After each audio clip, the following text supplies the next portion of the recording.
আপনারাই তো ভালো ছিলেন, আমরা পড়ছি বাটে। পোলা পাইনের ডিউটি, কুঞ্চি পাই আছে বিউটি। পটের বেলা পাবজি খেলা, টুস্কির লগে চ্যাটে। পড়ালেখা টন টন পার্কে যায় ডেটে। পড়তে যায় না, মরতে যায় নায়ক নায়িকার পাঠ।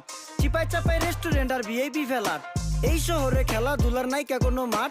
বাচ্চা লইয়া মসজিদ গেলে বুইরারা দেয় ঘাট। যা খাইতাম খাঁটি জিনিস, কেউ যাইতো না ভেজালে। আগের মানুষ সরল ছিল, থাকতো না কেউ ক্যাচালে। নাস্তা খেলে চলেন নানা লইয়া জায়গা হোটেলে। কি করতেছে নাতি বউ, ওঠে নাইকা সকালে। ঘুম থেকে উঠতে উঠতে সর্বনিম্ন 12টা। হোটেলে যাইয়া গামু সবজি দিয়া পরোটা। কারে কেমনে টুপি দিয়া নিজের বেলা বড়টা। কি করতেছে সালমায়? আপনি গো সালমায় সুখ পেয়া ভুলা গেছে আল্লাহর নাম তাই ঘুমায়। ব্যালেন্ডারে মশলা বাটবো তাও দেখি ঝুমায়। সুখে থাকতে ভূতে কিলায় পেট নিয়ে এসে চুমায়। নেচা নেচা টিকটক করে হিন্দি গান শোনায়। আমগো সকল মাখালারা সাত সকালে উঠতো, হাঁস মুরগি গরু ছাগল কত কিছু পালতো। ঘর দুয়ার পরিষ্কার কইরা ধান নিরে রাখতো। পুকুর গাড়ে গোসল করতো, কল চেপা পানি লইতো, পাড়া পুতা